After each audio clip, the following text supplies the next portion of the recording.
Hello, Wonderhussy here, standing on the side of a mountain on a beautiful, blustery day in Arizona. These are the foothills of the mountains you come out of when you're leaving Sedona and coming down into the broad, flat stretches of the gorgeous Sonoran Desert. It's an absolutely beautiful day to be up here at a spot that I've been wanting to check out for quite some time and that I've had several requests from viewers to make a video about. Okay, this is the Granite Mountain HotShots Memorial State Park, and it's basically the site where I think 19 firefighters died trying to fight a wildfire. Okay, this is one of the saddest places I've ever been, but I think it's really cool that I guess the state of Arizona put in this really nice memorial, and I guess there's a hiking trail that you can take that actually leads to the site where the firefighters actually died. But if you're not physically capable of making the hike to the site, well, they also put up this really nice memorial here in the parking area. This tells you a little bit about the incident and what happened. Okay, I guess on June 28th, 2013, there was a lightning strike that ignited a wildfire way up on the mountain here behind me. And this crew of wildland firefighters, known as the Granite Mountain HotShots, responded to the fire. And I think this is really haunting. This picture was taken, well, it says here, this picture was taken on June 19th, 11 days before all these guys died. They had just beaten back another fire and managed to save this ancient, it says it's a world record alligator juniper tree. You can see in the picture this huge tree, which again, we're out here in the desert where it's very dry and you don't see very many trees, let alone anything that big. So I guess it was kind of a landmark, and these guys worked to save it. And they posed for this kind of celebration photo after beating back the fire. And they look super happy. I mean, look at this. These guys are hanging out of the tree branches. Everybody's smiling. This guy's just chilling with his hand on his chainsaw. None of them knew that they would all be dead 11 days later. Really haunting. I mean, look at the smiles on these guys' faces. They had no idea what was to come. Anyway, I am physically capable, and it's a beautiful day to be hiking, so I am gonna take the hike all the way to the site where these poor guys died. But before we do that, let's look around the parking area. Okay, here we have photos of each one of the 19 brave firefighters who lost their lives that day. And I'm not gonna spend too much time going over them one by one yet, because there's more of that as we go along the trail. And there's a guest book you can sign, which it looks like, golly, there's all kinds of people doing this trail, even just today. Wow, I guess it's a pretty popular hike, and I'll be sure to sign that when I'm done with the trail myself, which you can see here on this map is about 3.5 miles from start to finish. We're gonna hike along this trail, and there's gonna be little plaques to each one of the firefighters who died along the way. And then we're gonna come up to some kind of tribute wall with an overlook onto the actual fatality site. So it's only 3.5 miles, which isn't that long of a hike, but I think it's pretty much straight uphill through pretty rough, rugged terrain, which is tough enough for most folks, let alone firefighters carrying, I don't know how much weight in gear a firefighter carries, but I bet it's a lot. And these guys were packing it in the heat of summer, okay? It was June, the end of June. That's monsoon season down here. It's hot, it's humid. I can't imagine what it would have been like for these guys to bushwhack up this mountain with those heavy packs on. And again, I'm not going to spend too much time looking at these plaques now because we're going to see a lot more of that along the trail. But before we head out, I wanted to check out a couple things. First, there's this awesome bronze statue of a firefighter with his axe and his chainsaw and his hard hat and some of the gear I was just talking about. I mean, he's got goggles, he's got a fire shelter, and we'll be talking more about that later. And then he's got this backpack, which probably weighed something like, I mean, I'm just guessing, 40, 50 pounds. Who knows what all he was carrying in there? But that's what firefighters do. And another thing they do, apparently, is visit this site and pay tribute to their fallen brothers. Look at this. It looks like firefighters from all over the country have been here and left patches kind of in memory. I mean, from all over the place. We have, oh look, this one's from Nova Scotia. Some guys from Dunkirk, Ohio. There's the Salmon BLM fire. I think that's up in Idaho. Oh, here's another Canadian. Ottawa, Nebraska, Cal Fire, Tucson, Monterey. Look at that, New York. Wow, that one's especially meaningful because I think I read online that this incident was the biggest loss of firefighters in a single incident since 9/11. Okay, remember how many firefighters died responding to the Twin Towers on 9/11? Well, I guess this right here, Granite Mountain, or I guess it was technically called the Yarnell Hill fire. That was the official name of the fire because apparently there's a little tiny town called Yarnell somewhere around here. Anyway, the Yarnell Hill fire was the deadliest wildfire in terms of firefighter lives lost since 9/11. And I guess that's why they keep the American flag and the Arizona state flag at half-mast here all the time. I guess somebody must come out here every evening and take those flags down and stow them away maybe in that building. This is a very well-kept little state park. I mean, it's not much of a park, but it's definitely worth stopping at if you're not capable of or willing to do the actual hike. This is an easy stop. There's plenty of information, and I think it's really interesting. And it's right off the side of the highway. Anyway, I'm going to do the hike, which starts right here next to this bell, which I guess is meant to symbolize the loss of life, you know, for whom the bell tolls. Well, let's toll the bell and think just for a minute about these poor firefighters.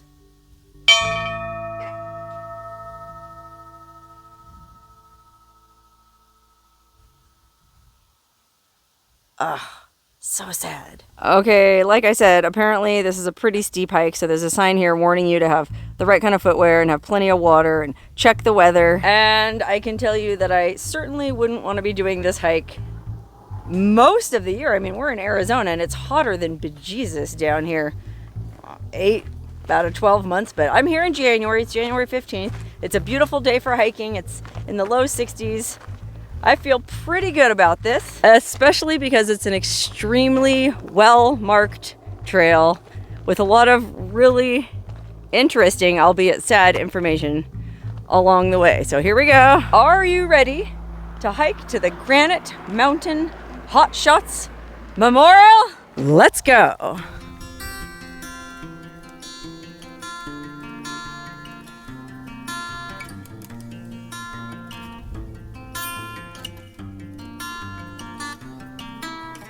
Though it's essentially a hike to a mass grave, the trail to the site where the Granite Mountain HotShots perished is absolutely beautiful. It winds up, up, up into rugged, chaparral-covered mountains with spectacular views of the vast desert plain below. It's steep, but well-maintained and easy to follow, with stairs built from granite rocks and boulders harvested from the mountains themselves. But make no mistake, this is no easy hike. Because it's so steep and has so little shade, there's benches along the way to sit down and take a break, and they even remind you halfway up to turn around if you don't have enough water left. But the trail is really well designed, and the story is beautifully presented along the way, with informational signs that teach you about wildland firefighting. The different types of firefighters on a crew, from the guys who lay out the hoses to the ones who parachute into the most critical areas of a fire to fight it from within. And you learn a little bit about the history of the HotShots, which, according to the sign, as of 2016, there were 113 elite hotshot crews that travel on a moment's notice to fight wildfires throughout the United States. Wow, so it's kind of like an elite force. Then it says, hotshots often have to hike several miles to reach a fire, carrying all their equipment. Each hotshot's basic gear weighs at least 40 to 50 pounds, and some carry an additional 20 pounds of tools such as chainsaws. So these guys could be carrying as much as 70 pounds of gear. I mean, talk about backpacking. I complain if my pack weighs 25 pounds. Meanwhile, these guys have to carry all this stuff. Canvas pack, water, rations, first aid supplies, batteries, flagging tape, headlamps, rope, flashlights, GPS compass, radios, road flares, fuel, oil, binoculars, emergency fire shelter, which, again, more on those later. And that's just the line gear. Then there's also the weight of their clothing and personal protection equipment, which must be able to withstand 900 degrees. Brush pants or overalls, brush shirts, jackets, helmets, shrouds, safety glasses, goggles, ear protection, boots, gloves. Dang, so not only are you lugging around a ton of weight, you're probably like that kid in that movie A Christmas Story where he has so many layers on he can hardly put his arms down. I mean, how do you even maneuver wearing that much stuff? I mean, you can kind of see, there's a picture of a guy here wearing what I guess these guys would have been wearing. And what is this drip torch, I wonder? It looks like he's trying to start a fire, not put out a fire. Oh, I see. It says here that they would dig, scrape, rake, chop, and even use a drip torch to burn away all organic material on the ground down to the mineral soil to halt the advancing fire. Okay, I guess that's part of what these guys do. They go in and create a fire break and just clear anything burnable away from like a wide swath of land to stop the fire from jumping over that bare patch. And so, yeah, I guess sometimes counterintuitively, they have to use fire to fight fire. But the most interesting and compelling part of the hike are the 19 memorial plaques placed along the trail at 600-foot intervals to honor each of the fallen men. The memorials are presented in order of seniority, starting with the superintendent, Eric Marsh, a guy who proposed to his wife while they were ice climbing in Colorado. And apparently he was a cowboy with a love for his horse, Shorty, and an avid cyclist. As you hike along the trail and read about the 19 men, you come to find out that pretty much all of them were hardcore adventurers and outdoorsmen. Hikers, snowboarders, world travelers, cowboys. One of his favorite places on earth was the fishing pond at the ranch. Spoken like a true cowboy. Every single one of these men was outstanding in his own way. And several of the firefighters were ex-service members. That's right, these guys served their country not just once, but twice. And ended up paying the ultimate price for their selflessness. These guys came from all over the country and from all walks of life.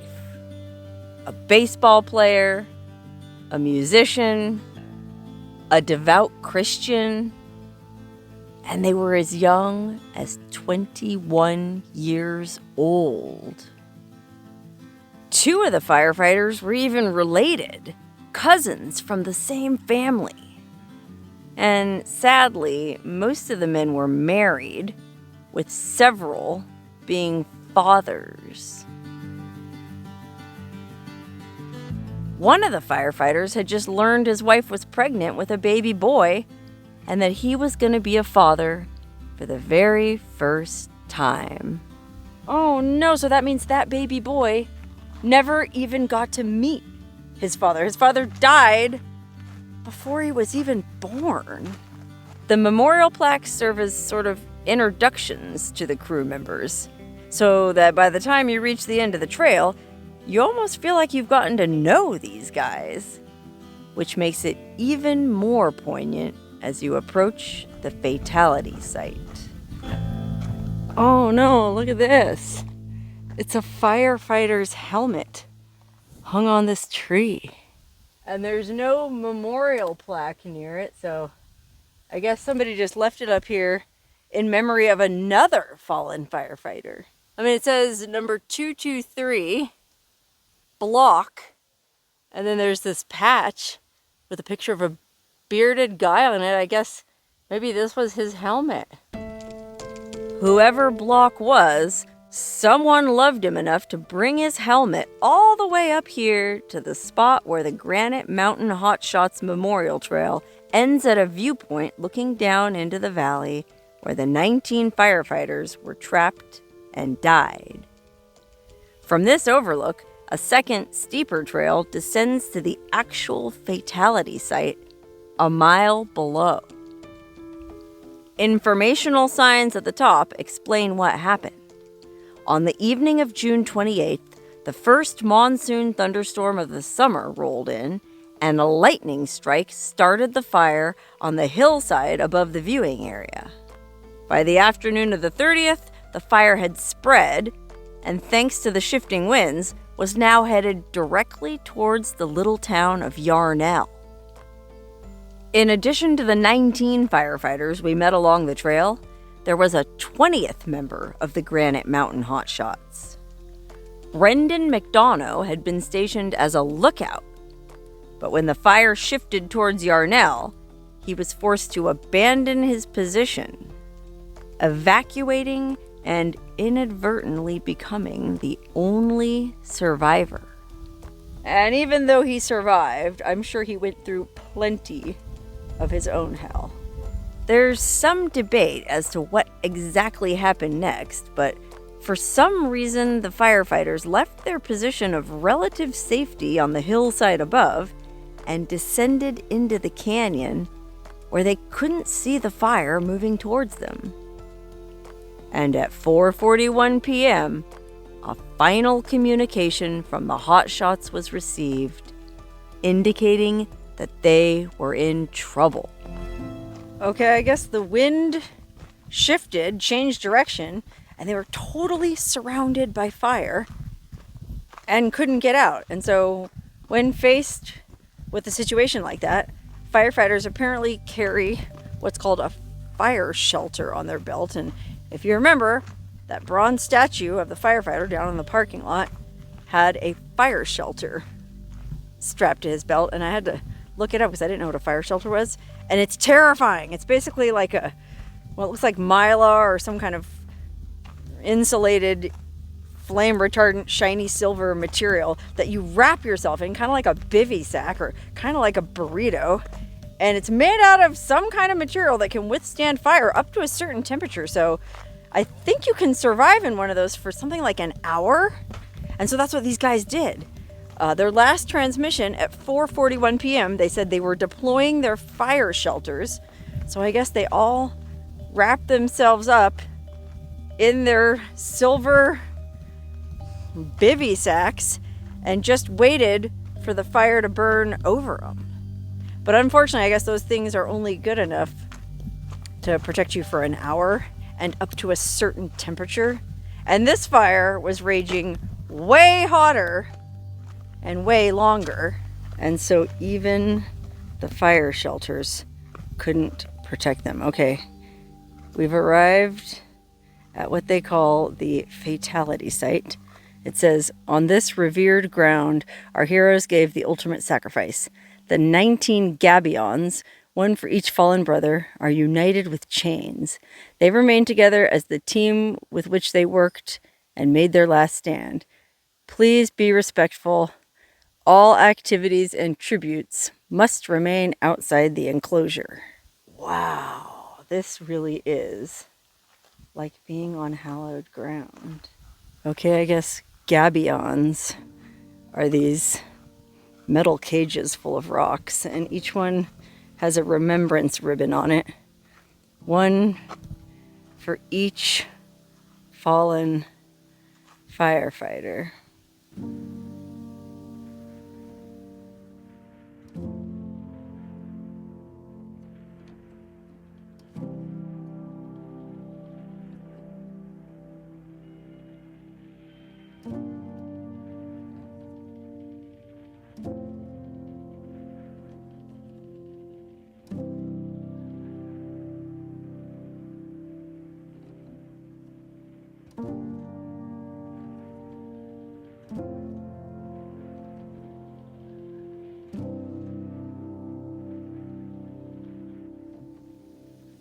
Wow, this is really intense, but really beautiful. I mean, you can see there's a ring of these 19 gabions chained together, and there's little offerings and memorial items left on top of all of them. And then in the middle of the circle, which is where they don't want you to go, there's all these crosses, one for each one of the guys. Each one of those guys that we kind of got to know in a way on the hike up here. That's what's so powerful about this hike, is you sort of do get introduced to them all on the way up. Every 600 feet or whatever it is, you almost feel like you're getting to know them, and you almost feel like you're one of the crew. And so then when you finally get down here to where it happens, oh man, it's even more intense. Really powerful and really moving. And look at this tree, this charred tree. Must have been here before and during the fire. Oh my God, that's unbelievable. Somebody put a ring on one of the branches. Wow, that is a stark reminder of what these guys must have gone through. I mean, imagine you're down here in the bottom of this bowl, surrounded by a wall of flame, and you have no choice other than to wrap yourself up in your fire shelter and pray that the fire passes over you. Just heartbreaking.